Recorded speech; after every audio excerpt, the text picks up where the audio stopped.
നമസ്കാരം. പുത്തൻ സിനിമയുടെ വിശേഷങ്ങൾ പങ്കുവയ്ക്കാൻ 3 അതിഥികൾ, 3 പേർക്ക് സ്വാഗതം. Thank you. ബാലു, ബാലുവിനെ പിടിച്ച് നടുക്കിരുത്താണ്. ബാലു ആണ് എന്റെ അരയാണ്. എനിക്കറിയാം. ബ്ലാക്കിട്ട് വന്നപ്പോ തന്നെ നമ്മൾ തീരുമാനിച്ചു, എന്തും ചോദിച്ചാൽ എന്തിനും മറുപടി വരാൻ തയ്യാറായിട്ടിരിക്കാം. എന്റെ പൊന്നെ, അല്ലാത്ത ചോദ്യം ചോദിക്കല്ലേ. സിനിമയായിട്ട് മുന്നോട്ടോ? യെസ്. പുഷ്പക വിമാനം. എനിക്കൊന്നും ഈ സിനിമ തുടക്കം മുതൽ എനിക്ക് ഉല്ലാസമായിട്ട് ഞാൻ ബന്ധപ്പെട്ടിരുന്ന ഉല്ലാസ് നമ്മുടെ ഒരു അടുത്ത സുഹൃത്താണ്. ഉല്ലാസ് ഈ കഥകളും കാര്യങ്ങളൊക്കെ പറഞ്ഞ് ഞങ്ങൾ നിരന്തരം ഫോണിൽ ബന്ധപ്പെട്ടാണ്. ഉല്ലാസിനെ നമുക്കറിയാം, ഡയറക്ടറിനെ അറിയാം. പപ്പേട്ടൻ്റെ കൂടെ ദീർഘകാല യാത്ര ചെയ്തിട്ട് ഒറ്റ സിനിമയാണ്. ഈ സിനിമയിലേക്ക് ബാലു എത്തുമ്പോൾ ഈ സബ്ജക്റ്റ് എനിക്ക് ഞാൻ കേട്ടനുസരിച്ച് ഒരു നമുക്കുണ്ടാവുന്ന പെട്ടെന്ന് ഒരു യാത്ര ചെയ്യുമ്പോൾ ഉണ്ടാകുന്ന സംഭവങ്ങളാണല്ലോ. ജീവിതത്തിൽ അങ്ങനെയൊക്കെ അനുഭവപ്പെട്ടിട്ടുണ്ടോ ബാലുവിന്? ഈ സിനിമയിലേക്ക് എത്തുമ്പോൾ എങ്ങനെയാണ് ജീവിതവുമായിട്ട് ഒന്ന്? ജീവിതത്തിൽ പലപ്പോഴും നമുക്ക് തോന്നിയിട്ടുണ്ട്. ഇപ്പം ഈ സിനിമയിനകത്ത് പറഞ്ഞു പോകുന്നൊരു സമയത്ത് ഇപ്പം നമുക്ക് രണ്ടുപേർക്കും അറിയാം, പ്രേക്ഷകർക്ക് അറിയാത്തതുകൊണ്ട് ഞാൻ പറയുകയാണ്. നമ്മൾ ഈ സിനിമയുടെ ഒരു മെയിൻ, ഇപ്പം എന്നെ അട്രാക്ട് ചെയ്ത മെയിൻ പോയിന്റ് എന്ന് പറയുന്നത് ഈ ടൈം ലൂപ്പ് പോലത്തെ ഒരു പരിപാടിയാണ്. ഇപ്പോൾ ഒരു മിനിറ്റ് അങ്ങോട്ടോ ഇങ്ങോട്ടോ മാറിക്കഴിഞ്ഞാൽ എന്തായിരിക്കും ഒരാളുടെ ജീവിതത്തിൽ സംഭവിക്കുന്ന വിഷയമാണ് നമ്മുടെ സിനിമയിൽ ഡിസ്കസ് ചെയ്ത് പോകുന്നത്. അതാണ് എന്നെ അട്രാക്ട് ചെയ്യുന്നത്. ഇങ്ങനൊരു വിഷയം അതൊരു ഇതുവരെ ഇവിടെ പറയാത്തൊരു വിഷയമാണ്. ഇപ്പോൾ ഒരു സീൻ തന്നെ ചിലപ്പോൾ നമ്മൾ 2-3 തവണ റീക്രിയേറ്റ് ചെയ്യേണ്ടി വരിക. അപ്പോൾ അത് വളരെ പുതുമയുള്ളൊരു പരിപാടിയായിരുന്നു. ഇതെങ്ങനെ സിനിമയിൽ കാണാൻ ഇതെങ്ങനെ ഉണ്ടാവും, അത് ഇങ്ങനത്തെ ഒരു സിനിമ വന്നു കഴിഞ്ഞാൽ ഞാൻ ഒരു സാധാരണ പ്രേക്ഷകനാണെങ്കിൽ ഞാൻ സിനിമ കാണാൻ വേണ്ടി പോവുമോ എന്നൊരു സംഭവം തന്നെ എനിക്കുണ്ടായ ചോദ്യം അതെനിക്ക് ഭയങ്കര പോസിറ്റീവ് ഇതായിരുന്നു. ഞാൻ ഇങ്ങനത്തെ ഒരു സിനിമ വന്നാൽ എനിക്ക് എന്തായാലും എങ്ങനെയാണെന്നൊന്ന് കണ്ടു നോക്കണം എന്നുള്ളൊരു ആഗ്രഹം ഉണ്ടായിരുന്നു. ഡെഫിനറ്റ്ലി നമ്മുടെ എല്ലാവരുടെയും ജീവിതത്തിൽ ഒരു മിനിറ്റ് ഒന്ന് അങ്ങോട്ടായി കഴിഞ്ഞാൽ ചിലപ്പോൾ മൊത്തം ജീവിതം മാറിപ്പോയാനെ, അല്ലെങ്കിൽ ഒരു മിനിറ്റ് ഒന്ന് ഇതിനു മുമ്പ് വേറെ രീതിയിലായിരുന്നെങ്കിൽ മൊത്തം വേറെ രീതിയിലായി പോയാനെ എന്നുള്ളൊരു അവസ്ഥകളൊക്കെ ഡെഫിനറ്റ്ലി ജീവിതത്തിൽ നമ്മുടെ ലൈഫിൽ പലപ്പോഴും നമുക്ക് ചിലപ്പോൾ മുമ്പ് തിരിഞ്ഞ് ഒരാളെ മിസ് ചെയ്യില്ല കാണായിരുന്നു ചിലപ്പോൾ നമുക്ക് തോന്നിയിട്ടുണ്ടാവും. ചിലപ്പോൾ അയാളെ മിസ്സായില്ലായിരുന്നെങ്കിൽ ചിലപ്പോൾ ലൈഫിൽ ഒരുപാട് വേറെ കാര്യങ്ങൾ ഉണ്ടായിരുന്നു തന്നെ. നമ്മൾ ചിലപ്പോൾ അറിയാണ്ട് തന്നെ മാറിപ്പോകുന്ന വലിയ വലിയ കാര്യങ്ങൾ ഉണ്ടായിട്ടുണ്ട്, ഉറപ്പായിട്ടും ഉണ്ടായിട്ടുണ്ട്. ബാലു സബ്ജക്റ്റ് കേട്ടുമ്പോൾ ഈ ഒരു ചിന്താഗതി ഉണ്ടായിരുന്നു എന്ന് പറഞ്ഞല്ലോ. ഈ ഒരു ചിന്താഗതി ഉണ്ടായിരുന്നു. എന്തുകൊണ്ട് എനിക്ക് പറ്റിയ ഒരു കഥാപാത്രമാണിത് എന്ന് നമ്മൾ സ്വയം തീരുമാനിക്കുക. എനിക്ക് പറ്റിയ കഥാപാത്രം തന്നെയാണ് എന്ന് ചിന്തിക്കാൻ ഒരു കഥയോടുള്ള ഇഷ്ടമാണോ? ഡെഫിനറ്റ്ലി ഈ കഥയോടുള്ള ഇഷ്ടമാണ്. കാര്യം ഇങ്ങനെ ഒരു എക്സ്പെരിമെന്റൽ പരിപാടി, ഇതൊരു ടോട്ടൽ അങ്ങനെ ഭയങ്കര ഒരു എക്സ്പെരിമെന്റ് സിനിമ എന്നൊന്നും പറയാൻ പറ്റില്ല. അങ്ങനെ ആൾക്കാർ ഭയങ്കരമായിട്ട് ചിന്തിച്ച് ഇങ്ങനെ എടുക്കണം എന്നുള്ളൊരു സംഭവമൊന്നുമില്ല. ആൾക്കാർ കണ്ടു കഴിഞ്ഞാൽ വളരെ ഈസി ആയിട്ട് മനസ്സിലാക്കാൻ പറ്റുന്ന രീതിയിലാണ് ഇത് ഷൂട്ട് ചെയ്തിരിക്കുന്നത്. പക്ഷേ ആ കഥ വളരെ ഇൻട്രസ്റ്റിംഗ് ആണ്, വളരെ പുതിയതാണ്, വളരെ പുതുമയുള്ള സംഭവമാണ്. ഒരു സാധാരണക്കാരൻ്റെ ജീവിതത്തിൽ സംഭവിക്കാവുന്ന ഒരു സംഭവം, പക്ഷെ ഒരു മിനിറ്റ് മുമ്പ് ആണ് ഇയാൾക്ക് ഇത് കിട്ടിയിരുന്നെങ്കിൽ എങ്ങനെ ഇതെല്ലാം ടോട്ടലി വേറെ രീതിയിലേക്ക് മാറാം, ഒരു മിനിറ്റ് കഴിഞ്ഞിട്ടാണെങ്കിൽ പിന്നെ ടോട്ടലി എങ്ങനെ വേറെ രീതിയിലേക്ക് മാറാം എന്നുള്ളൊരു സംഭവമാണ്. അത് ഒരാളുടെ ജീവിതം മാറ്റിമറിക്കുന്ന നിലയിലേക്ക് ചിന്തിക്കപ്പെടുന്നു. നമ്മൾ കാണുമ്പോൾ നമുക്കുണ്ടായ അനുഭവമായിട്ട് തോന്നുന്ന ഒരു സബ്ജക്റ്റാണ്. അല്ല, നമുക്ക് എല്ലാവർക്കും അപ്പോൾ വേണം ചിന്തിക്കാം.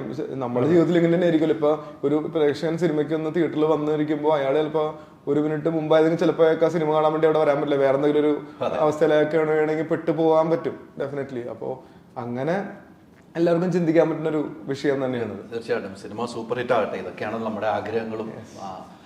സിജു, നമ്മളിപ്പം ലാസ്റ്റ് ഇരുന്നത് ഈ സിനിമയ്ക്കായിരുന്നു.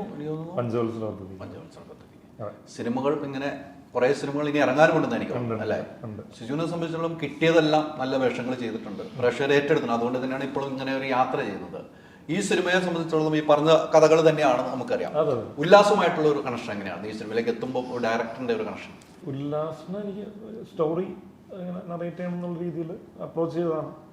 അപ്പോൾ നമ്മൾ ഒരു സിനിമ അല്ലെങ്കിൽ ഒരു സിനിമയിലേക്ക് നമ്മൾ എന്താ പറയുക, ഒരു കഥയും കാര്യങ്ങളൊക്കെ കേൾക്കാനായിട്ട് തയ്യാറാവുന്ന സമയത്ത് നമ്മൾ ഇദ്ദേഹം എന്താണ് ചെയ്തേക്കണം എന്നൊക്കെ നമ്മൾ അന്വേഷിക്കുമല്ലോ. അപ്പോഴാണ് പറഞ്ഞത് ഇദ്ദേഹം പപ്പേട്ടൻ്റെയും പത്മനാഭൻ സാറിനല്ല പത്മകുമാർ സാറിൻ്റെയും അതുപോലെ തന്നെ മേജർ രവി സാറ്, അതുപോലെ ഒരുപാട് ആൾക്കാരുടെ കൂടെ വർക്ക് ചെയ്തേക്കുന്ന എക്സ്പീരിയൻസ് ഉള്ള ആളാണ്. അപ്പോൾ അങ്ങനെയാണ് ഈ സിനിമയുടെ സ്റ്റോറി കേൾക്കാനായിട്ട് തയ്യാറാവുന്നത്. അപ്പോൾ നറേഷൻ പുള്ളി ഹോൾ സ്റ്റോറി നറേറ്റ് ചെയ്യായിരുന്നു.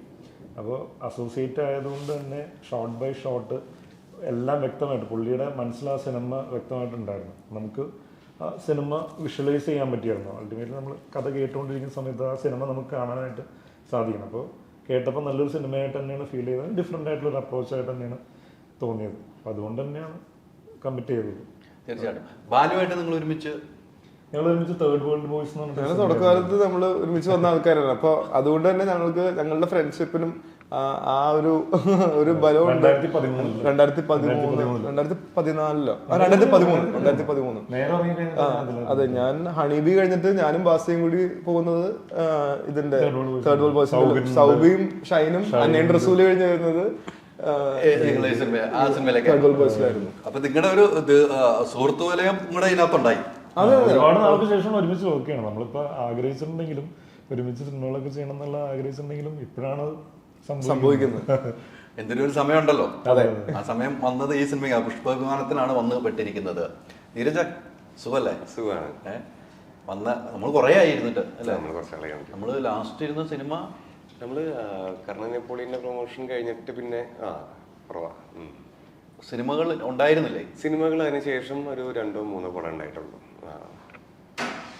എന്താണെന്ന് ചിന്തിച്ചോ? അങ്ങനെ എന്താണ് സിനിമകൾ കുറയുന്നു? സിനിമകളില്ല, ബേസിക്കലി നമ്മൾ എന്താ പറയുക, ഞാൻ അങ്ങനെ ഒരു ഫുൾ ഫ്ലെഡ്ജ് ബ്രേക്ക് ത്രൂ കയറി വന്ന ഒരു ആക്ടർ ഒന്നല്ല. നമ്മളിപ്പം സ്ട്രഗ്ലിംഗ് സ്പേസ് തന്നെയാണ്. അപ്പോൾ വരുന്ന പടങ്ങൾ വൃത്തിയിൽ ചെയ്യുക, ചില പടങ്ങൾ നമുക്ക് ചെയ്യാൻ തോന്നൂല, അപ്പോൾ ചെയ്യാതിരിക്കുക, ടൈം എടുത്ത് വൃത്തിയിൽ പടങ്ങൾ ചെയ്തു പോകാമെന്ന് മാത്രമേ ഉള്ളൂ. ഈ സിനിമയിലേക്ക് വരുന്നത് ആരാണ്? ഉല്ലാസേട്ടൻ ത്രൂ ആണ് വരുന്നത്, ഗൂഗിൾ ത്രൂ ആണ് വരുന്നത്. അപ്പോൾ ഉല്ലാസേട്ടനാണ് വന്ന് കഥ പറയുന്നത്. കഥ തന്നെ ഭയങ്കര ഇൻട്രസ്റ്റിംഗ് ആയിരുന്നു. മലയാളത്തിൽ ഇങ്ങനത്തെ ഒരു സംഭവം മുമ്പ് അറ്റംപ്റ്റ് ചെയ്തിട്ടില്ല. അപ്പോൾ അത് നമുക്കൊരു പുതുമ ഫീൽ ചെയ്തു. പിന്നെ ക്യാരക്ടറും അത്യാവശ്യം നല്ലൊരു ക്യാരക്ടറാണ്. ACP സ്റ്റീഫൻ ഒരു പോലീസിന്റെ ക്യാരക്ടറാണ്. അദ്ദേഹം പോകുന്ന റൂട്ടും പരിപാടിയും പിന്നെ ഇവരായിട്ടുള്ള എൻകൗണ്ടർ അതൊക്കെ നല്ല രസകരമായിട്ടുള്ള ഒരു മൊമെന്റ്സ് ആയിട്ട് ഫീൽ ചെയ്തു സ്ക്രിപ്റ്റിൽ. അപ്പോൾ ക്യാരക്ടറും ഭയങ്കര ഇൻട്രസ്റ്റിംഗ് ആയിരുന്നു. പോലീസ് വർഷം ഇതിനു മുമ്പ് ചെയ്തിട്ടോ? ഞാൻ ചെയ്തിട്ടുണ്ടല്ലോ. നേരത്തെ മുമ്പ് ഞാൻ പറയുന്നു, അതായത് ആദ്യം ചെയ്ത് കോൺസ്റ്റബിൾ ആയിട്ടായിരുന്നു, പിന്നെ SA ഇപ്പൊ ACP ആയിട്ടുണ്ട്. അപ്പൊ പ്രൊമോഷനാണ് കിട്ടുന്നത്. കാര്യങ്ങളൊക്കെ മുമ്പോട്ടാ. സിനിമയിൽ അതുപോലെ തന്നെ പ്രൊമോഷൻ ലഭിക്കട്ടെ. ആവട്ടെ, താങ്ക് യു. തീർച്ചയായിട്ടും അങ്ങനെ. പക്ഷേ എനിക്കറിയാം, ഒരിക്കലും നമ്മൾ വേറൊരു ബാക്ക്ഗ്രൗണ്ട് പറയാതെ അല്ലെ, നമുക്ക് എന്തെങ്കിലും ടോവിയുടെ ബാക്ക്ഗ്രൗണ്ട് പറയാം, അതൊന്നും പറയാതെ തന്നെ സിനിമയിൽ മറ്റേ സിനിമയിൽ ഒറ്റയ്ക്ക് വഴിവെട്ടി പോകാനുള്ള താല്പര്യമുള്ള ഒരു വ്യക്തിയായിട്ടാണ് എനിക്ക് ഇത് തന്നെ കണ്ടിരിക്കുന്നത്. ഇതിനു മുമ്പ് ചോദിച്ചിട്ടുണ്ട് അല്ലെ, എന്തായാലും ടോവിയുടെ അടുത്ത് പറഞ്ഞിട്ട് നമുക്ക് ഏത് സിനിമയിലേക്കും കയറാമെന്ന് ഒരു സ്പേസ് ഒക്കെ ഉണ്ടാക്കിയെടുക്കാം. പക്ഷെ അത് വേണ്ട എന്ന് വെച്ച ഒരു വ്യക്തിയായിട്ടാണ് എനിക്ക് തോന്നിയത്. അങ്ങനെ തന്നെയല്ലേ ഒരു യാത്രയും എന്ന് വെച്ച് കഴിഞ്ഞാൽ ഇതിപ്പോ പിന്നെ എപ്പോ കിഡ്സിന്റെ ഒരു സംഭവം എല്ലാവരും പറയാൻ കളയെന്ന് വെച്ചാൽ അവർ വരുമ്പോൾ തന്നെ അവർക്ക് കുറെ അവസരം കിട്ടുന്നു എന്ന സംഭവമാണ്. പക്ഷെ എന്തൊക്കെ പറഞ്ഞാലും നമ്മൾ നമ്മുടെ ഭാഗത്ത് നിന്ന് ഒരു ആക്ടിങ് അല്ലെങ്കിൽ നമ്മൾക്ക് ഒരു ക്വാളിറ്റി ഇല്ലാന്നുണ്ടെങ്കിൽ ജനങ്ങൾ നമ്മൾ അക്സെപ്റ്റ് ചെയ്യില്ല. അപ്പോൾ ടോവി ത്രൂ ഞാൻ വന്നാലും അങ്ങനെ തന്നെ അക്സെപ്റ്റ് ചെയ്യണമെന്നില്ല. അപ്പം ഞാൻ എൻ്റെതായ രീതിയിൽ വരുന്നു. ടോവി സഹായിക്കുന്നുണ്ട്, എല്ലാവരും സഹായിക്കുന്നുണ്ട്, എൻ്റെ ഫ്രണ്ട്സൊക്കെ സഹായിക്കുന്നുണ്ട്. അങ്ങനെയാണല്ലോ സിനിമ എന്ന് പറയുന്നത് കൂട്ടായ്മയാണ്. പക്ഷെ ഒരാൾ ഡിപ്പെൻഡ് ചെയ്ത് നമുക്ക് വരാന്ന് പറയുന്നത് എനിക്ക് തോന്നുന്നില്ല അങ്ങനെ വരാൻ പറ്റും. പെട്ടെന്ന് പ്രൊജക്ടുകളൊക്കെ വരുമായിരിക്കും. പക്ഷെ അൾട്ടിമേറ്റ്ലി ഇവര് ക്യാമറയുടെ മുമ്പ് പോയി വെറുതെ നിന്നാ പോരല്ലോ, അഭിനയിക്കണമല്ലോ, അവർ എഫേർട്ട് എടുക്കണമല്ലോ. ആ എഫേർട്ട് എടുക്കുന്നതുകൊണ്ട് തന്നെയാണ് അവർ മുമ്പോട്ട് വന്ന് നിൽക്കുന്നത്. അതെ അതെ തീർച്ചയാണ്. ഇത് നമ്മളെല്ലാവരും ഇപ്പം ബാലു ആണെങ്കിലും ബാലുവിനും ഒരു സിനിമ ബാക്ക്ഗ്രൗണ്ടാണ്, സിനിമ കുടുംബ ബാക്ക്ഗ്രൗണ്ടാണ്. അതുകൊണ്ടാണ് നമ്മളിപ്പോൾ പറഞ്ഞു വരുമ്പോൾ നമ്മൾ സിനിമയെ ചുമ്മാ ക്യാമറ മുമ്പിൽ പോയി നിന്നാൽ പോരല്ലോ, കൃത്യമാണ്. അങ്ങനെ നിൽക്കുകയാണെന്നുണ്ടെങ്കിൽ കുടുംബത്തിലുള്ള എല്ലാവർക്കും അഭിനയിക്കാൻ പറ്റുമല്ലോ. അതൊരു സിനിമയിൽ അഭിനയിക്കുന്നവരായിരിക്കില്ലേ അങ്ങനെ വരികയാണെന്നുണ്ടെങ്കിൽ. അങ്ങനെയില്ല. അപ്പൊ നമ്മുടെ ആഗ്രഹവും നമ്മുടെ എഫേർട്ടും അതിനകത്ത് ഇമ്പോർട്ടന്റ് ആണ്. തീർച്ചയായിട്ടും നമ്മൾ തേടി വരില്ല, നമ്മൾ സിനിമയെ തേടി പോകും. അതിന് യാതൊരു മാറ്റമില്ല. നമുക്ക് സിനിമ അടുത്ത അല്ലെങ്കിൽ ഞാനല്ലെങ്കിൽ മറ്റൊരാളെന്നുള്ള സിനിമയ്ക്ക് ഓപ്ഷൻ ഉണ്ട്. പക്ഷെ നമ്മൾ സിനിമയെ തേടി പോയിക്കൊണ്ടേയിരിക്കണം, അത് തന്നെയാണ് ഇതിനകത്ത്. പക്ഷേ ഈ പറഞ്ഞ പോലെ ഇപ്പം സിനിമയിൽ പ്രൊമോഷനാണ്, കോൺസ്റ്റബിളും SI ഒക്കെ കഴിഞ്ഞിട്ട് ഇപ്പോൾ പ്രൊമോഷൻ ഈ അതായത് ആക്ടർ എന്ന നിലയിൽ വന്നു. ഇനി സിനിമയിലും അതേപോലെ പ്രൊമോഷൻ ഉണ്ടാകട്ടെ ഈ സിനിമ കഴിയുമ്പോൾ എന്നാണ് നമ്മളെല്ലാം ആഗ്രഹിക്കുന്നത്. അതാണ് സിജു പറഞ്ഞത്. ഈ സിനിമ കഴിയുമ്പോൾ മാത്രമല്ല എനിക്കും എല്ലാവർക്കും പ്രൊമോഷൻ എനിക്കും വേണം. ഇങ്ങനെയാണെങ്കിൽ എല്ലാവർക്കും വേണം. അല്ല, എല്ലാവർക്കും ഗുണകരമാണല്ലോ ഒരു സിനിമ ഇറങ്ങി കഴിയുമ്പോൾ. അൾട്ടിമേറ്റ്ലി അതില് ഞങ്ങൾക്ക് മാത്രമല്ല, എന്റെ പ്രൊഡ്യൂസറിനും കിട്ടിയാലും അടുത്ത സിനിമയിലേക്ക് കണ്ടോണ്ടിരിക്കുന്ന പ്രേക്ഷകനും അവര് സ്പെൻഡ് ചെയ്ത പൈസക്കുള്ള ഒരു മൂല്യമുള്ളൊരു സിനിമയാവണമല്ലോ, അതും വേണം. ഉറപ്പാണ്. ബാലു, ചില സിനിമകൾ പാളിപ്പോകുന്നു, ചില സിനിമകൾ വിജയിക്കാതെ പോകുന്നു. അത് നമ്മൾ ചെയ്യുന്നതല്ല, നമ്മൾ സിനിമ എല്ലാം നല്ലതാണെന്ന് ഓർത്ത് തന്നെയാണ് പോയി ചെയ്യുന്നത്. നമുക്ക് ആ സബ്ജക്റ്റ് നമുക്ക് ചെയ്യുന്നത്. അങ്ങനെ പാളിപ്പോകുമ്പോൾ അത് വേണ്ടായിരുന്നു എന്ന് തോന്നിയിട്ടുണ്ടോ ബാലുവിന്? ചില സിനിമകൾ പാളിപ്പോകുന്നു. അങ്ങനെ ഞാൻ ചിന്തിച്ചിട്ട് കാര്യമില്ലല്ലോ. നമ്മള് അത് പടം നമ്മൾ നന്നായിട്ട് തന്നെ ചെയ്യാൻ വേണ്ടിയാണ് എല്ലാവരും നോക്കുന്നത്. ചില സിനിമയുടെ തലയെഴുത്ത് പോലെ ഇരിക്കും, അല്ലെങ്കിൽ ചിലപ്പോൾ പല സംഭവം ഒരു പെർട്ടിക്കുലർ സംഭവം മാത്രമല്ല, ഒരുപാട് പേരുടെ ഇൻപുട്ടുള്ള ഒരു സംഭവമാണ്. അപ്പോൾ അതിനകത്ത് ചിലപ്പോൾ വർക്കാവാത്ത എന്തെങ്കിലും സംഭവങ്ങളൊക്കെ ഉണ്ടാവും. മലയാളത്തിൽ ഇപ്പോൾ ഏറ്റവും വലിയ ക്ലാസിക്കുകൾ എന്ന് പറയുന്ന സിനിമകൾ തന്നെ അന്നത്തെ ഹിറ്റുകളല്ല അല്ലേ, അന്നത്തെ ഹിറ്റുകളല്ല. പക്ഷെ അത് പിന്നീട് എന്താ പറയുക, അഭിപ്രായങ്ങൾ വരികയും അങ്ങനെയൊക്കെ സംഭവിച്ചേക്കുന്നതാണ്. അതിങ്ങനെ ഓരോന്നും ഡിപ്പെൻഡ് ചെയ്തിരിക്കും. പിന്നെ നമ്മുടെ ജോലി വൃത്തിക്ക് ചെയ്യാന്നുള്ള പരിപാടി മാത്രമേ ഉള്ളൂ. ബാക്കി എല്ലാം ദൈവത്തിന്റെയും പിന്നെ നാട്ടുകാരുടെ എല്ലാവരുടെയും കയ്യിലാണ്. അതെ, പ്രേക്ഷകർ എന്തായാലും വിധി എഴുതാൻ സിനിമയെ കുറിച്ച് പറയാൻ കറക്റ്റ് അറിയാവുന്ന പ്രേക്ഷകർ തന്നെയാണ് ഉറപ്പായിട്ടും. മലയാളി പ്രേക്ഷകർ മാറ്റമില്ല. അവർക്ക് ഇഷ്ടപ്പെട്ട പടങ്ങൾ അതുപോലെ തന്നെ പ്രൊമോട്ട് ചെയ്യുന്നുണ്ട്. ഇഷ്ടപ്പെട്ടില്ല ഇഷ്ടപ്പെട്ടില്ല എന്ന് തുറന്നു പറയാൻ ധൈര്യമുള്ള പ്രേക്ഷകരാണ്. അത് തന്നെയാണ് നമുക്ക് നമ്മളുടെ മലയാള സിനിമയിലും ക്വാളിറ്റി സിനിമകൾ ഉണ്ടാവുന്നതിന്റെ മെയിൻ റീസൺ തന്നെയാണ്. അത്രയും ക്രിട്ടിക്സ് ഉണ്ടാവുമ്പോൾ അത്രയും സൂക്ഷിച്ച് തന്നെ ആൾക്കാർ സിനിമകൾ ചെയ്യാൻ നോക്കും. അപ്പോൾ അതിനകത്ത് കുറേ അത് എല്ലാം പ്രോപ്പറായിട്ട് വർക്കാവുമ്പോൾ അത് നല്ല ഗംഭീര വലിയ സിനിമകളിലേക്ക് അത് മാറും. ചെറിയ പടമാണെങ്കിലും ചിലപ്പോൾ വലിയ പടമായിട്ട് തന്നെ മാറും. തീർച്ചയായും ചെറിയ പടങ്ങളിലൊക്കെ വിജയം നമ്മൾ കണ്ടുകൊണ്ടിരിക്കുകയല്ലേ. എന്തുമാത്രം വിജയങ്ങളാണ് ചെറിയ പടങ്ങളുണ്ട്. അത് ആ ആക്ടർമാരൊന്നും നോക്കിയിട്ടില്ല, പടം ആ കഥ എന്നൊരു കാമ്പുണ്ടെങ്കിൽ സിനിമ വിജയിക്കുന്ന കാര്യത്തിലൊരു സംശയമില്ല. പിന്നെ നമ്മൾ അഭിനയിച്ച് വെക്കുന്നത് പോലെ ആയിരിക്കും. ബാലുവിനെ സംബന്ധിച്ചിടത്തോളം ഇതിലെ ക്യാരക്ടറിന്റെ പേരും കാര്യങ്ങളും ഒന്ന് പറയും. അതിൽ എനിക്ക് തോന്നുന്ന ക്യാരക്ടർ കണ്ടിട്ട് എല്ലാം ഓട്ടി നിൽക്കുന്നുണ്ടല്ലോ. ഇതില് ക്യാരക്ടറിന്റെ പേര് ആഗ്രഹം എന്നാണ്. ആഗ്രഹ്. അതെ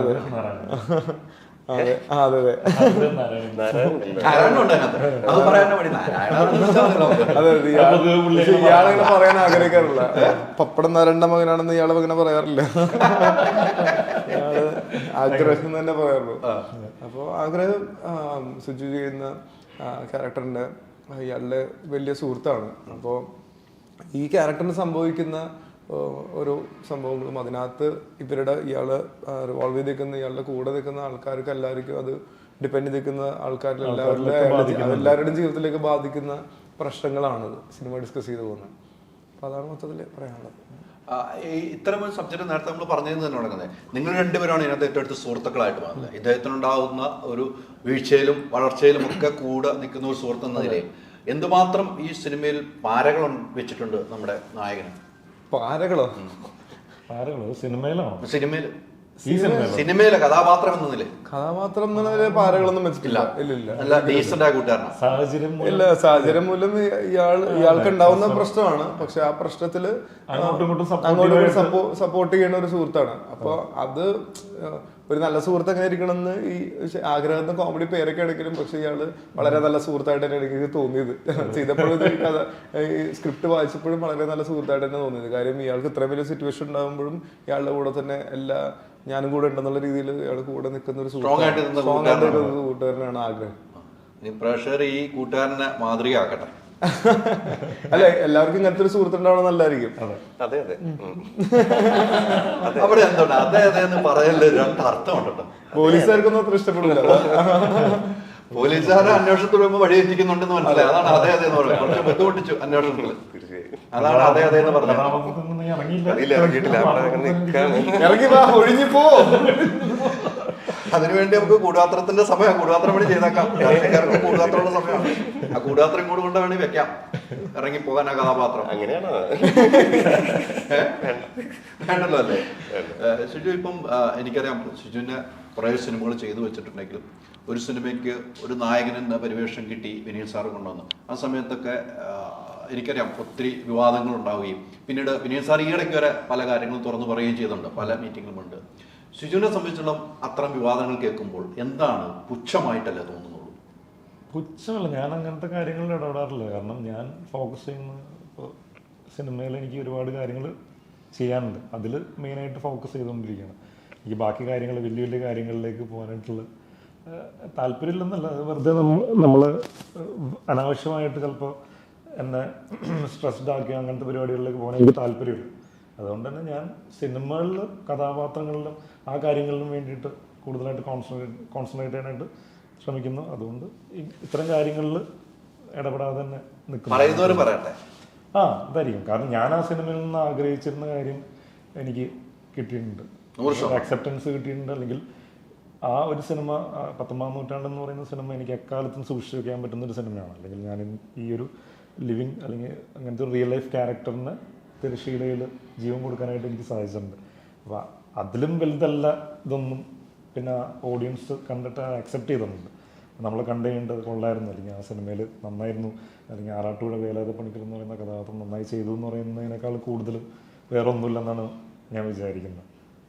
അല്ല, നമ്മൾ ആ പോസിറ്റീവ് മൈൻഡ് തന്നെ എടുക്കുന്നതാണ്. ഞാൻ അങ്ങനെ തന്നെയാണ് എടുക്കുന്നത്. കാരണം ഇപ്പോൾ ഈവൻ ഒരു സിനിമ ഫെയിലിയർ ആയിക്കഴിഞ്ഞാലും ഞാൻ വിചാരിക്കുന്ന അതിനെന്തൊക്കെയോ പ്രശ്നങ്ങളുണ്ട്, അല്ലെങ്കിൽ ആ സിനിമയ്ക്ക് പ്രശ്നങ്ങൾ ഞാൻ ഇറങ്ങിയ സമയം ഇതെല്ലാം ബാധകമാണ്. ഇപ്പോൾ ഈ സിനിമയിൽ പറയുന്ന പോലെ തന്നെയാണ്. അതായത് ചിലപ്പോൾ ആ സിനിമ ഇന്ന ടൈമിൽ ഇറങ്ങിയിരുന്നെങ്കിൽ ചിലപ്പോൾ ഭയങ്കര സക്സസ് ആയിരുന്നു നമുക്ക് തോന്നും. അതുപോലെ തന്നെയാണ് ഈ സിനിമയിലും ഈ പറയുന്ന പോലെ 1 മിനിറ്റ് മുമ്പ് അവിടെ എത്തപ്പെടാൻ പറ്റിയിരുന്നെങ്കിൽ ചിലപ്പോൾ ജീവിതം വേറെ രീതിയിൽ മാറിയാണ്. അപ്പോൾ അത് നമുക്ക് പലപ്പോഴും തോന്നുന്ന കാര്യങ്ങളാണ്. അപ്പോൾ പലരും ചിന്തിച്ചേക്കുന്നതായിരിക്കും. നമ്മുടെ നോർമൽ ലൈഫിൽ തന്നെ സാധാരണക്കാരായ എല്ലാവരും നമ്മൾ ഇപ്പോൾ ടൈമിൽ അവിടെ കറക്റ്റ് എത്താൻ പറ്റിയിരുന്നെങ്കിൽ ചിലപ്പോൾ ബാങ്ക് ലോൺ, അല്ലെങ്കിൽ സിമ്പിളായിട്ടൊരു എക്സാമ്പിൾ പറയും, ബാങ്ക് ലോൺ ചിലപ്പോൾ ഇയാളുടെ മാനേജറിൻ്റെ സൈൻ കിട്ടിയാൽ മതിയാവും. നമ്മൾ ലേറ്റ് ആയതുകൊണ്ട് ചിലപ്പോൾ അത് മിസ്സായിട്ടുണ്ടാവും, വേറെ ദിവസത്തേക്ക് മാറി, അല്ലെങ്കിൽ ഇന്ന ടൈമിൽ അത് നമുക്ക് കൊടുക്കേണ്ട ആവശ്യമുണ്ടാവും. ഇതൊക്കെ ആൾക്കാർ ചിന്തിക്കുന്നുണ്ടാവും. അതുപോലെ തന്നെ ഒരു സാധാരണക്കാരനായിട്ടുള്ള ഒരാളുടെ ജീവിതത്തിൽ സംഭവിക്കുന്ന ഒരു നിമിഷം മാറിയതുകൊണ്ട് സംഭവിക്കുന്ന കാര്യങ്ങൾ തന്നെയാണ് ഈ സിനിമയിൽ ഡിസ്കസ് ചെയ്യുന്നത്. ജീവിതത്തിൽ ഒത്തിരി പ്രശ്നങ്ങൾ, നമ്മളെല്ലാവരും പ്രശ്നങ്ങൾ നേരിടും. ഒന്ന് കൈപിടിച്ച് ഉയർത്തിയ ഒരാളുടെ പേര് പറഞ്ഞാൽ ആരുടെ പേര് ശിശുവിന് പറയാൻ പറ്റും? ഒരുപാട് പേരുണ്ട്. ഒരാളുടെ പേര് നമുക്കങ്ങനെ പറയാൻ പറ്റില്ല. ഇപ്പോൾ ഫസ്റ്റ് ഓഫ് ഓൾ എന്ന് പറയുന്ന സിനിമയുടെ, അല്ലെങ്കിൽ സിനിമ എന്ന് പറയുന്ന മേഖലയിലേക്ക് കയറാനുള്ള ആഗ്രഹം ഞാൻ അൽഫോൺസിൻ്റെ അടുത്താണ് പറയുന്നത്. അൽഫോൺസ് തന്നെ അവിടെ ഡീമോട്ടിവേറ്റ് ചെയ്തിരുന്നെങ്കിൽ ചിലപ്പോൾ ഇപ്പോൾ ഇവിടെ എത്തില്ലായിരുന്നു, ഒന്നും പറയാൻ പറ്റില്ല. അപ്പോൾ അത് മോട്ടിവേറ്റ് ചെയ്യാനായിട്ടൊരു സുഹൃത്തുണ്ടായിരുന്നു. അതൊരു ഫാക്ടറാണ്. അതുപോലെ തന്നെ നമ്മുടെ ജീവിത സാഹചര്യങ്ങൾ, നമ്മൾ വളർന്നു വന്ന ജീവിത സാഹചര്യങ്ങളും ഇതെല്ലാം ഡിപ്പെൻഡൻ്റാണ്. പിന്നെ ഒരാളെന്ന് നമുക്ക് പറയാൻ പറ്റില്ല, എല്ലാവരും വരും. ഈവൻ വിനയൻ സാർ വരെ ലാസ്റ്റ് ഇതിൽ വരുമ്പോൾ വിനയൻ സാർ വരും. അത്രയും വലിയൊരു സിനിമ എൻ്റെ ഷോൾഡർ ചെയ്യാനായിട്ട് എന്നെ ഏൽപ്പിക്കുക, ആ ഒരു കോൺഫിഡൻസ് സാറിന് വരിക എന്ന് പറയുമ്പോൾ അതും ഒരു ഫാക്ടറാണ്. അപ്പോൾ ആ ഒരു സിനിമ കൊണ്ട് എനിക്ക് ഭയങ്കര അക്സെപ്റ്റൻസ് കിട്ടിയിട്ടുണ്ടായിരുന്നു. എനിക്കൊരു നായക നടൻ എന്നുള്ള രീതിയിലേക്ക് ഒരു അക്സെപ്റ്റൻസ് കിട്ടിയിട്ടുണ്ടായിരുന്നു. അപ്പോൾ അതും ഉണ്ട്. ഓരോ സിനിമകളും ആദ്യ സിനിമ വിനീതിൻ്റെ അതുപോലെ തന്നെ എൻ്റെ ആദ്യ സിനിമയാണ് മലർവാടി ആർട്സ് ക്ലബ്ബ്. ആ ഒരു സിനിമ എനിക്ക് കിട്ടിയിട്ടുണ്ട്. ആ ഓഡിഷൻ പങ്കെടുത്ത് അൽഫോൺസ് പങ്കെടുത്ത് പറയുന്നത്. അപ്പോൾ ആ ഓഡിഷനിൽ പങ്കെടുത്ത് ആ സിനിമയിൽ അഭിനയിക്കാൻ സാധിച്ചു. ഫസ്റ്റ് അറ്റംപ്റ്റാണ്, അതിൽ തന്നെ അഭിനയിക്കാൻ സാധിച്ചു. അപ്പോൾ നമ്മുടെ കോൺഫിഡൻസ് ബിൽഡ് ആവുമല്ലോ. അപ്പോൾ എല്ലാവരും ഇമ്പോർട്ടൻ്റ് ഉണ്ട്. ഓരോ സിനിമ ചെയ്ത ആൾക്കാരും ഇമ്പോർട്ടൻ്റ് ആണ്. അതുപോലെ തന്നെ നമ്മുടെ ലൈഫിലും ഒരുപാട് ആൾക്കാരുണ്ട്. ഫാമിലി നോക്കുകയാണെന്നുണ്ടെങ്കിൽ ഫാദർ, മദർ, ഇവരെല്ലാവരും വരും. എല്ലാവരും ഇമ്പോർട്ടൻ്റ് ആണ്. തീർച്ചയായിട്ടും അങ്ങനെയാണല്ലോ നമുക്ക് വേണ്ടത്. ഒരാളെ മാത്രമായിട്ട് എല്ലാവരും നമ്മളെ കൂട്ടിപ്പിടിച്ചവരാണ്. അതെ, നമ്മളെ ചേർത്ത് പിടിക്കാൻ ആളുണ്ടെങ്കിൽ നമുക്ക് ചേർന്ന് നിൽക്കാൻ എന്തും ഇഷ്ടമായിരിക്കും. അതാണല്ലോ, ചേർത്ത് പിടിക്കാൻ ആൾ വേണം, എന്നാലേ ചേർന്ന് നിൽക്കാൻ പറ്റുള്ളൂ എന്ന കാര്യത്തിൽ സംശയമില്ല. ഇതിലെ കഥാപാത്രത്തിന്റെ പേര് അജയ് മഹേശ്വരി എന്നാണ്. അജയ് മഹേശ്വരി എന്നാണ്. മഹേശ്വരി എല്ലാവർക്കും ഇങ്ങനത്തെ പേരുകളല്ലോ, ഡിഫറെൻ്റ് ആയിട്ടുള്ള പേരുകൾ. സംവിധായകൻ്റെ പേരാണ്, തിരക്കഥാകൃത്തും സംവിധായകനൊക്കെ ആയിട്ട് തീരുമാനിച്ച പേരുകളാണ്. അജയ് മഹേശ്വരി എന്നാണ്. മഹേശ്വരി എന്ന് പറഞ്ഞാൽ അമ്മയുടെ പേരാണ്, അമ്മയാണ് വളർത്തിയേക്കുന്നത്. അപ്പോൾ അതുകൊണ്ട് അമ്മയുടെ പേര് ഇട്ടിട്ട് അമ്മപ്പുള്ള എന്നുള്ള രീതിയിലാണ് ട്രീറ്റ് ചെയ്തേക്കുന്നത്. അതാണ് കഥാപാത്രം. പിന്നെ നേഴ്സായിട്ടാണ്, നേഴ്സിൻ്റെ കഥാപാത്രമാണ്.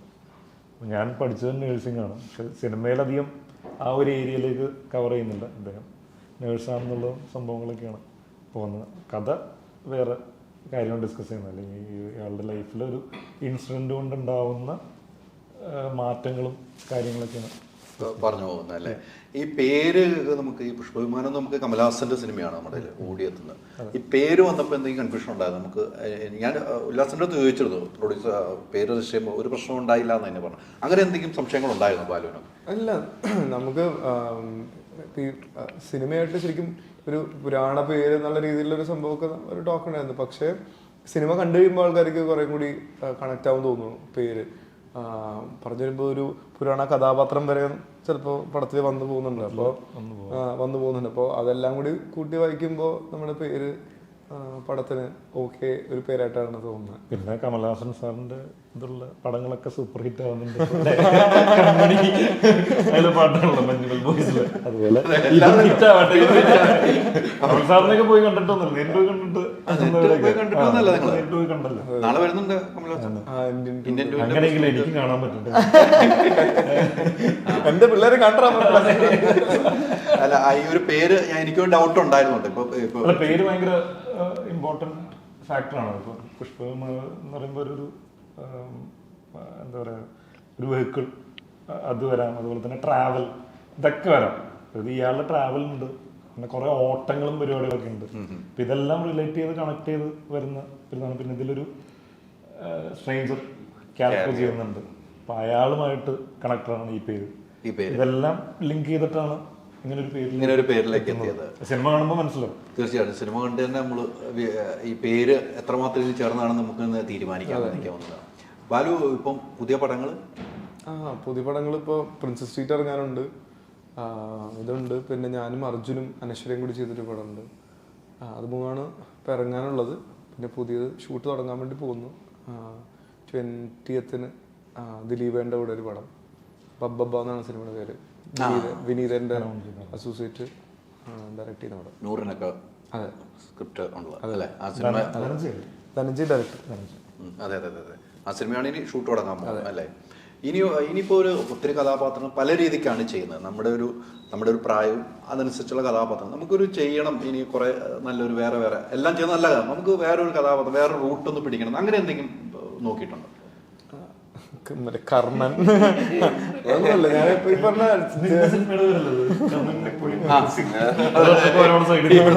പെട്ടെന്ന് അങ്ങോട്ട് നോക്കി. അല്ല, അങ്ങനെയല്ലേ, നമുക്ക് നല്ല നല്ല ക്യാരക്ടേഴ്സ് ചെയ്യണം എന്നാണ്. നല്ല നല്ല ക്യാരക്ടേഴ്സ് ഇൻ ഡിഫറെന്റ് സിനിമകൾ. ഇപ്പോൾ ഈ സിനിമ ശരിക്കും നമ്മൾ ഇതുവരെ കാണാത്ത ടൈപ്പ് ഒരു സിനിമയാണ്. ഇതിനിപ്പോൾ ഇറങ്ങിയപ്പോൾ മഞ്ഞുമൽ ബോയ്സ് അങ്ങനത്തെ ഒരു സർവൈവൽ ത്രില്ലർ നമുക്ക് കാണാത്തൊരു ജോണുള്ള പരിപാടിയാണ്. അപ്പോൾ പറയാം, ഒരാളുടെ സർവൈവൽ ആണല്ലോ. അപ്പോൾ അങ്ങനെ പല രീതിയിലുള്ള പടങ്ങൾ ചെയ്യണം, പല രീതിയിലുള്ള ക്യാരക്ടേഴ്സ് ചെയ്യണം എന്നാണ്. പിന്നെ എല്ലാം തേടി വരുന്നതാണുള്ളത്. എല്ലാം കൃത്യം സമയത്ത് വരുമ്പോഴാണ് നമുക്ക് ചെയ്യാൻ പറ്റുന്നത്. അപ്പോൾ അങ്ങനത്തെ ക്യാരക്ടേഴ്സിന് വേണ്ടി വെയിറ്റ് ചെയ്യുന്നു. ബാലു ഏതെങ്കിലും സിനിമ സെലക്ട് ചെയ്തിട്ട് എനിക്ക് ആ കഥ ഇഷ്ടപ്പെട്ടില്ല, എനിക്ക് ആ ക്യാരക്ടർ പറ്റിയതല്ല എന്ന് തോന്നി, അങ്ങനെ ക്യാൻസൽ ചെയ്ത സിനിമകൾ കാണാം, തീർച്ചയായിട്ടും ഉണ്ടാവും, എല്ലാവർക്കും ഉണ്ടാവും. പിന്നീട് ആ സിനിമയുടെ ഒരു വിജയമോ അങ്ങനെ എന്തെങ്കിലും ഉണ്ടാകുമ്പോൾ അതിലൊരു വിഷമം തോന്നാറുണ്ടോ? അല്ല, അതൊരിക്കലും ഇല്ല. ഇപ്പം ചിലപ്പോൾ സിമിലർ ടൈപ്പ് ഓഫ് ക്യാരക്ടേഴ്സ് ആണ് ഞാൻ അങ്ങനെ വിട്ടേക്കുന്ന പരിപാടി. ഇപ്പോൾ എനിക്ക് ഹണീബിയാണ് എനിക്ക് കിട്ടിയിരിക്കുന്ന ഒരു ആദ്യത്തെ ഒരു ബ്രേക്ക് എന്ന് പറയുമ്പോൾ. അതിനു മുമ്പ് സിനിമകൾ ചെയ്തിട്ടുണ്ടെങ്കിലും ഹണീബി ചെയ്ത് കഴിഞ്ഞപ്പോഴാണ് ഈ പയ്യനായിരുന്നല്ലേ അത് ചെയ്തിരുന്നെന്നൊക്കെ പറഞ്ഞാൽ പിന്നീട് പറയാറുണ്ടായത്. അപ്പോൾ ഹണീബി ചെയ്ത് കഴിഞ്ഞപ്പോൾ ഒരുപാട് ക്യാരക്ടേഴ്സ് എനിക്ക് അങ്ങനെ. ഇപ്പോൾ ഒരു കൊച്ചിക്കാരൻ പയ്യൻ, ഒരു അടിച്ചുപൊളി കൊച്ചിക്കാരൻ പയ്യൻ എന്ന് പറഞ്ഞ് നേരെ വരുന്ന പരിപാടിയായിരുന്നു എനിക്ക്. അപ്പോൾ അങ്ങനത്തെ ഒരുപാട് ക്യാരക്ടേഴ്സ് പിന്നെ ബാക്ക് ടു ബാക്ക് ഇങ്ങനെ ഒരു പോയിന്റ്. ഇപ്പം ആദ്യം എനിക്കത് ചെയ്തുകൊണ്ട് എനിക്ക് വലിയ മടിയുണ്ടായില്ല. കാര്യം ചെയ്ത് കഴിഞ്ഞാൽ എനിക്ക് എന്നെ മാക്സിമം ആൾക്കാർ അറിയണം, ഇങ്ങനത്തെ ഒരു ആക്ടർ ഇവിടെ എക്സിസ്റ്റ് ചെയ്യുന്നുണ്ട് എന്ന് അറിയണം. അതായിരുന്നു എൻ്റെ ഒരു എയിം. അപ്പോൾ ആ സമയത്ത് ഞാൻ അങ്ങനത്തെ ഒക്കെ ചെയ്യുമായിരുന്നു. പക്ഷേ അത് കഴിഞ്ഞൊരു പോയിന്റ് കഴിഞ്ഞപ്പോഴത്തേക്കും അങ്ങനത്തെ ക്യാരക്ടേഴ്സിൽ നിന്നൊരു ബ്രേക്ക് എടുത്ത് വേറെ രീതിയിലുള്ള പരിപാടികൾ ചെയ്യാൻ വേണ്ടിയാണ് നോക്കിക്കൊണ്ടിരുന്നത്. വെച്ചാൽ ഇനിയും നമ്മൾ പല രീതിയിലുള്ള പരിപാടി ചെയ്യാൻ നോക്കുക. തീർച്ചയായിട്ടും അങ്ങനെ ഒരു മാറ്റം വേണം, നമുക്ക് ക്യാരക്ടർ മാറ്റം വേണം, അത് തീർച്ചയായിട്ടും. ഇപ്പം സുജുവാണെങ്കിൽ ചെയ്തത് ഇപ്പം മാറ്റങ്ങളോടുകൂടി സിനിമകൾ ചെയ്ത് ഒരാളുടെ ജീവിതം തന്നെ പകർന്നാടിയ ഒരു വ്യക്തിയാണ്. മാറ്റങ്ങൾ വേണം എന്നുള്ള മാറ്റം നമുക്ക് എപ്പോഴും വേണം. മാറ്റങ്ങളുണ്ടെങ്കിൽ നമ്മൾ ഒരേ ക്യാരക്ടറായിട്ട് പോകരുതല്ലോ. അതുണ്ടാകുന്നുണ്ട് ബാലുവിൽ നിന്ന് എനിക്ക് മനസ്സിലാക്കാൻ കഴിയുന്നത്. എന്നും ഓർത്ത് വെക്കാൻ പറയുകയാണെങ്കിൽ ഒരു സിനിമ ഏതായിരിക്കും നമ്മുടെ മനസ്സിൽ ഇത് മാറ്റി നിർത്തിയാൽ? ഞാൻ ചെയ്ത സിനിമകളാണോ അല്ലെങ്കിൽ എന്നും നമ്മൾ പ്രഷറുമായി അറ്റാച്ച് ചെയ്തിട്ട് നമുക്ക് ഓർത്തിരിക്കാൻ പറ്റിയ ഒരു സിനിമ പറഞ്ഞാൽ? നമ്മൾ കണ്ട സിനിമകളാണോ നമ്മൾ ചെയ്ത സിനിമകൾ? ഞാൻ അങ്ങനെ കണ്ടവൻ സിനിമ ചെയ്തേക്കുന്ന ഒരാളല്ല. ചെയ്ത സിനിമകൾ അങ്ങനെ ക്യാരക്ടർ വൈസ് അങ്ങനെയാണെങ്കിൽ കൽക്കിയിലെ ക്യാരക്ടർ ആയിരിക്കും പറയുകൊണ്ട് എനിക്ക് ഭയങ്കര വർക്കായ ഒരു ക്യാരക്ടർ അതായിരുന്നു. KPS ലളിതേച്ചിയുടെ കൂടെ അഭിനയിക്കാൻ പറ്റുക, അപ്പോൾ പുള്ളിക്കാരുടെ മോനോട് അഭിനയിക്കുക, അതൊക്കെ നല്ലൊരു ഭയങ്കര ലക്കി ആയിട്ടുള്ള ഒരു പരിപാടിയായിരുന്നു. പിന്നെ പടം കണ്ടു കഴിഞ്ഞാലും ക്യാരക്ടർ മരിക്കുന്നുണ്ട്, അപ്പോൾ ആ ഒരു എമ്പതിയും നമുക്ക് ഫ്രീ ആയിട്ട് കിട്ടിയായിരുന്നു. സിനിമ കഴിഞ്ഞ സമയത്ത് ആളുകൾ പോവാൻ മരിച്ച ക്യാരക്ടർ പറയാം എന്നൊക്കെ പറഞ്ഞ് അതൊരു വേറെ ഫീലാണ്. നമ്മൾ ഒരാൾ മുമ്പ് എൻ്റെ അടുത്ത് മരിച്ച ക്യാരക്ടർ എന്ന് പറഞ്ഞ് എന്നെ വിളിച്ചിട്ടില്ല. അപ്പോൾ ആദ്യത്തെ ജീവിതത്തിൽ അങ്ങനെ സംഭവിച്ചു. ഒരു സിനിമ കഴിയുമ്പോഴാണ് അങ്ങനെ ഒരു സംഭവം സംഭവിക്കുന്നത്. അപ്പം അങ്ങനെ അതൊക്കെ കിട്ടിയപ്പോൾ ആ ഒരു ക്യാരക്ടറിനോടുള്ള ലൈക്കബിലിറ്റിയാണ് എനിക്ക് ഏറ്റവും അധികം ഇതുവരെ ചെയ്ത പടങ്ങളിലേക്ക് കിട്ടിയേക്കുന്നത്. മരിച്ച പടമുണ്ട്. മരിച്ച അഭിനയിച്ച പടമാണ്. ചില ആളുകൾ ഇങ്ങനെ മരിച്ചു പോകുന്ന സിനിമകൾ സെക്കൻഡ് പാർട്ട് വരുമ്പോൾ അവർ നെട്ടിക്കൊണ്ടിരിക്കുക, അയ്യോ നമ്മളില്ലാതെ. അങ്ങനെ ഉണ്ടായിരുന്നു. കൽക്കിയുടെ ലാസ്റ്റ് പ്രൊമോഷനൊക്കെ അപ്പൊ സെക്കൻഡ് പാർട്ട് പ്ലാനിങ് ഒക്കെ തുടങ്ങിയപ്പോ എനിക്ക് ടെൻഷൻ. ഇതിപ്പോ ഇനിയിപ്പോ മറ്റേ വല്ല വേറെ ഒരു അനിയൻ ഉണ്ടായിരുന്നു ദുബായിലായിരുന്നു, പുള്ളി തിരിച്ചു വന്നു എന്നൊക്കെ പറഞ്ഞ് ഇനിയിപ്പോ അങ്ങനെയൊക്കെ ചെയ്യേണ്ടി വരും. അല്ലാണ്ട് സെക്കൻഡ് പാർട്ടിൽ എനിക്ക് തല വെക്കാൻ പറ്റൂല. അല്ല ഫോട്ടോ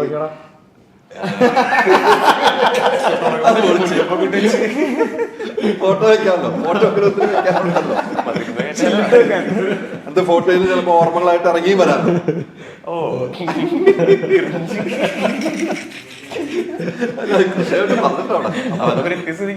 ഈ ലൊക്കേഷനില്, നിങ്ങളുടെ ഈ ലൊക്കേഷനിൽ ഉണ്ടാവുന്ന അനുഭവം ഓർത്തെടുക്കാൻ പറഞ്ഞാൽ, ഈ നിങ്ങൾ 3 പേരിൽ ഉണ്ടാവുന്ന അനുഭവം ഓർത്തെടുക്കാൻ പറഞ്ഞാൽ ഏത് അനുഭവം ഓർത്തെടുക്കും? അയ്യോ ഞങ്ങള് രസമായിരുന്നു. കാരണം എന്ന് വെച്ചാൽ ഷൂട്ട് തുടങ്ങിക്കഴിഞ്ഞ് ഷൂട്ട് തീരാൻ വേണ്ടി കാത്തിക്കും. തീർന്നു കഴിഞ്ഞപ്പോ അല്ല, എനിക്കുള്ള ഓർമ്മയുള്ളൊരു അനുഭവം പറയാം. അതായത് ഞങ്ങള് ഷൂട്ട് കഴിഞ്ഞിട്ട് ബീച്ചിൽ ഫുട്ബോൾ കളിക്കാൻ പോകും. ഫിസിക്കൊക്കെ ഒന്ന് മെയിൻറ്റെയിൻ ചെയ്യാനും ഇതൊക്കെ വേണ്ടിയിട്ട് ആക്ടിവിറ്റീസ് വേണമല്ലോ. അപ്പം ഞങ്ങളെല്ലാവരും ഒരുമിച്ച് വരുന്നു. അപ്പോൾ ഇവൻ കുറേ നാൾക്ക് ശേഷം നമ്മൾ ഒരുമിച്ച് കോമ്പിനേഷൻ വരുന്ന സമയത്താണ് ഇവൻ വരുന്നത്. ഞങ്ങൾ ഓൾറെഡി പോകുമായിരുന്നു. അപ്പോൾ നമ്മൾ കളിക്കാനായിട്ട് പോകുന്ന സമയത്ത് എന്നാൽ പിന്നെ പോയേക്കാന്ന് പറഞ്ഞിട്ട് വന്ന് ഈ മണലിൽ നോർമൽ ഇതിൽ ഓടുന്ന പോലെ അല്ലല്ലോ, മണലിൽ ഓടുമ്പോൾ പെട്ടെന്ന് ചെയ്യല് ഓടി 2 സെക്കൻഡ് കഴിഞ്ഞപ്പോഴത്തേക്കും പത വന്ന് ആ സൈഡിൽ. ഞാൻ പറഞ്ഞിട്ടില്ല. ഒന്നാമത് ഈ ബോൾ ഈ മണലിൽ തട്ടി കഴിഞ്ഞാൽ ബോൾ പോലും അനങ്ങൂല. ബോൾ അനങ്ങളില്ലേ നമ്മൾ അനങ്ങളില്ലേ, വെറുതെ കുറെ പറഞ്ഞേ ബോളിലെങ്കിലും കാലടിക്കുന്ന പരിപാടി കാലം ഓടിച്ചു.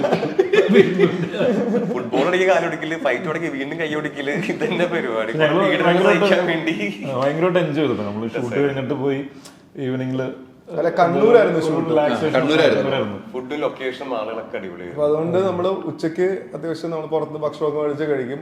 പിന്നെ വൈകിട്ടാകുമ്പോൾ ഈ ഭക്ഷണം കത്തിച്ച് കളയാൻ വേണ്ടി എന്തെങ്കിലും വർക്കൗട്ട് ഉണ്ടാവും. ഞാൻ ഒരു സൈക്കിൾ എടുത്തിട്ടുണ്ടായിരുന്നു, സൈക്കിൾ ഉണ്ടായിരുന്നു. വൈകിട്ട് നേരം ബീച്ചിൽ പോയി തൊട്ടടുത്ത് തന്നെ അപ്പൊ ബീച്ചിൽ കളിക്കും, എക്സ്പ്ലോർ ചെയ്തായിരുന്നു. നല്ല കൂടുതലായിരുന്നു. നമ്മളെ എന്നിട്ട് പറയുന്നത് കഴിച്ചു കഴിഞ്ഞിട്ട് നന്നായിട്ട് കഴിച്ചല്ലോ, വൈകിട്ട് എന്തെങ്കിലും ചെയ്യണം, ആക്ടിവിറ്റീസ് എന്തെങ്കിലും ചെയ്യണം എന്നിട്ട് അങ്ങനെ പോയി തരുന്നു. അപ്പം ഇവർ നമ്മളെല്ലാവരും തന്നെ ഇപ്പോൾ രതീഷേട്ടൻ്റെ മാൻ അപ്പോൾ പുള്ളി അവനുണ്ടായിരുന്നു ഫുൾ ടൈം. നമ്മൾ ഒരുമിച്ച് ഭയങ്കര രസമായിരുന്നു. ഇതിലേതാ മ്യൂസിക് ക്യാമറ ഒക്കെ ഒന്ന്? രാഹുൽ രാജാണ് മ്യൂസിക് ചെയ്തിരിക്കുന്നത്. ഇപ്പോൾ വളരെ ഇൻട്രസ്റ്റിംഗ് ആയിട്ടുള്ള പാട്ടുകൾ. ഇപ്പോൾ ഒരു പാട്ടാണ് നമ്മളിപ്പോൾ റൊമാൻറ്റിക് സോങ് ഇറങ്ങിയിട്ടുണ്ട്,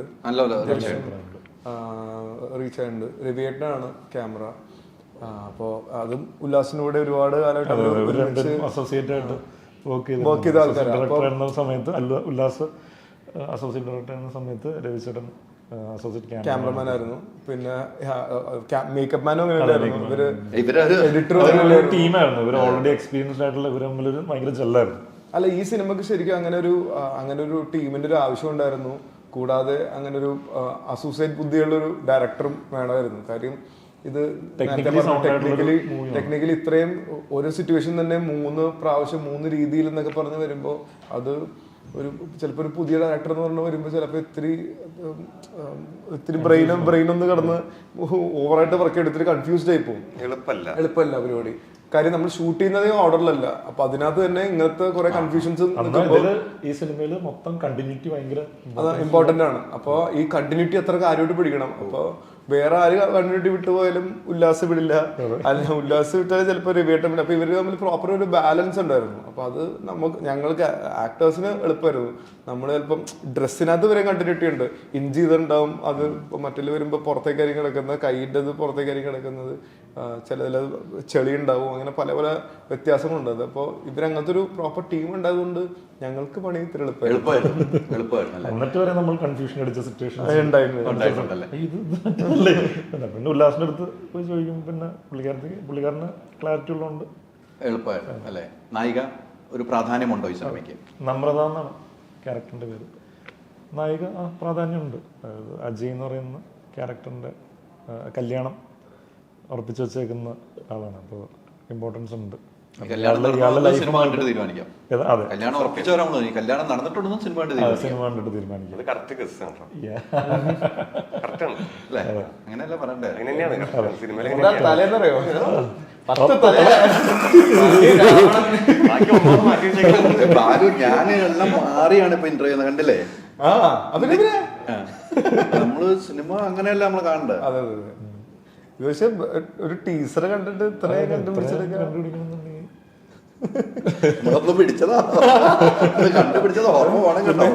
ഓർമ്മ വേണം. കണ്ടുപിടിക്കാൻ ഭയങ്കര പിന്നെ എന്തായാലും സൂപ്പർ ഹിറ്റ് ആകട്ടെ ഈ സിനിമ. ഈ പറയുന്നത് പോലെ റിലീസിന് ഒരുങ്ങിയാണ്. ഡേറ്റ് ഫിക്സ് ചെയ്തിട്ടുണ്ടല്ലോ. ഡേറ്റ് 26 ജൂലൈ 26 26 തീയതി, ജൂലൈ 26 സിനിമ തിയേറ്ററിലേക്ക് എത്തിയാണ്. നല്ലൊരു സിനിമ, നല്ല രീതിക്ക് ഇവർ അഭിനയിച്ചു വെച്ചിട്ടുണ്ടെന്ന് ഇവർ പറയുന്നു. അതിനി പ്രേക്ഷകർ കണ്ടറിയുക. പ്രേക്ഷകർ കണ്ട് ഇവരും അത് അഭിനയിച്ചു വെച്ചു എന്നല്ല പറഞ്ഞാൽ നല്ലൊരു സിനിമയുടെ ഭാഗമായി എന്ന് മാത്രമാണ് ഇവരും പറഞ്ഞിട്ടുള്ളൂ. അപ്പോൾ ആ സിനിമ സൂപ്പർ ഹിറ്റ് ആകട്ടെ, വിമാനം പോലെ പറന്നുയരട്ടെ ഈ സിനിമ എന്ന് നമ്മൾ ആത്മാർത്ഥമായി ആഗ്രഹിക്കുന്നു. കൂടെ ഉണ്ടാകും. സിനിമയ്ക്ക് ഉല്ലാസ് അത്രയും വേണ്ടപ്പെട്ടത് നമ്മുടെ സുഹൃത്തു കൂടെയാണ്. അതിനൊപ്പം നിങ്ങളെല്ലാം നമ്മുടെ സുഹൃത്തുക്കളാണ്. ഉല്ലാസിൻ്റെ ഒത്തിരി ആൾക്ക് ആഗ്രഹമാണ് ഡയറക്ഷൻ എന്നുള്ള ആ സിനിമ പറന്നങ്ങ് ഉയരട്ടെ. Thank you. Thank U.